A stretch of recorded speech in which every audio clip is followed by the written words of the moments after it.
Today I will discuss what actually shares are and 5 misconceptions regarding stock market. Hello everyone. First of all, wish you all happy Independence Day. I am your friend Hemanta Acharya, welcoming you all to my YouTube channel Value Investing. See, from the date of conceiving a business idea or for expansion purposes or to meet day-to-day requirements and for many other reasons, companies need funds. Finance is the lifeblood of any company. Generally, a company can generate funds by two ways. They can take loans or sell some of its shares. Loans can be taken from banks or even from general public by issuing debentures or bonds. Now, what are these debentures or bonds? A debenture, from the investor point of view, a debenture is almost exactly the bank fixed deposit. There is always a limited income from debenture because they will get a fixed interest rates, say 7% or 8% annually plus principal amount when the debenture matures. What are shares? We are investing in a business by purchasing its shares. Every shareholder is the owner of the company.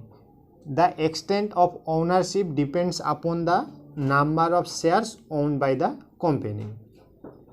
Suppose you and your family went to have a pizza in a restaurant, and we assume there are 8 slices of a pizza. Out of 8 slices, you can have only one and your father can have only 2. You can get 1 out of 8 slices, that is 12.5%, and your father get 2 out of 8 slices, that is 25%. Company works the same way, but instead of 8 slices or shares of stocks, they have shares in lakhs or even in crores. Unlike debentures, shares do not have any specific limit of income. Businesses have not set any limit on how well they can do. Since we are owners of the company, we can get increased income if company creates competitive advantage in the market, wins customer trust, source better, or enter a new market segment. That's why shares outperform all other investments in the long run. Shares offers ceiling free income to the shareholders or investors. Guys, now I will discuss 5 myths of stock market.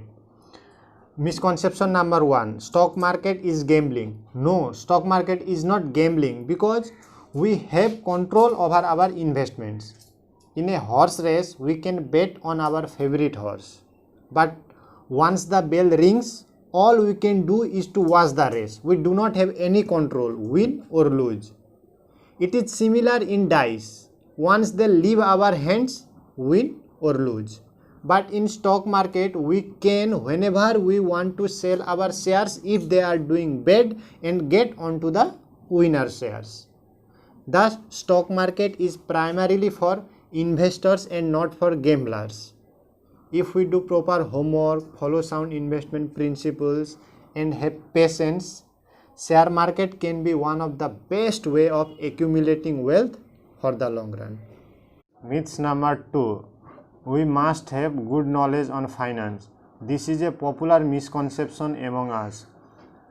Radhakrishna Damanni, who is undergraduate and his current net worth is almost 18 billion US dollar, and another investor Parinju Veliath, who is from law background, law graduate, and his now current net worth is almost 23 crore. Like them, there are many investors across the world who are from non-financial background but are solely interested in the subject or stock market. Myth number 3, stock market is too risky. No, stock market is not risky at all. However, short-term trading may be riskier for retail investors like us. Now, what is short-term trading? It involves all those activities in which buying and selling of shares are done within a day or few days or within few weeks. Generally trading requires a huge experience, and as a retail investors we cannot devote our full time since we are already engaged in other full-time profession.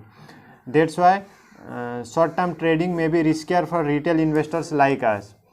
The only way to accumulate wealth from the stock market is to choose high quality stocks. Now what are these stocks I will discuss in another video while discussing types of stocks, and remain invested for a longer period of time. Check the details of any billionaire investors across the world. They have chosen high quality stocks and remain invested for a longer period of time. Misconception number 4. We must have handsome amount to start investing. No, we can even start from rupees 100 or 1000. Investor Porinju Veliath, whose name I already mentioned in the second point. Do you know his life story? If not, please have a Google search. Veliath was born in 1962 at Kochi. His early life was full of thorns and obstacles. His family had gone through a vicious circle of financial crisis when he was just 16. The condition was so vulnerable that they had to sell their homes to repay loans. At the early age, he started a job to support his family.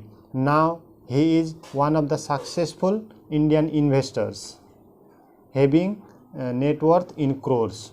Misconception number 5. We cannot compete with professionals. This is also a wrong assumption. We not only can compete with them, but sometimes we outperform them. The reason is simple.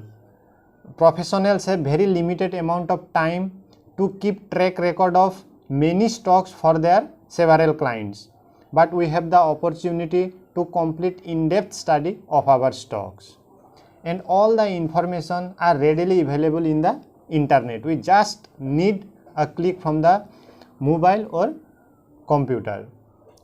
Remember, we can gather as much as relevant information that professionals can, but sometimes we can gather even more. If you like the video, please subscribe my channel and don't forget to press the bell icon. Guys, in my next video I will try to complete the basics of stock market so that we can further go for analyzing a company, or we can start fundamental analysis. Thank you.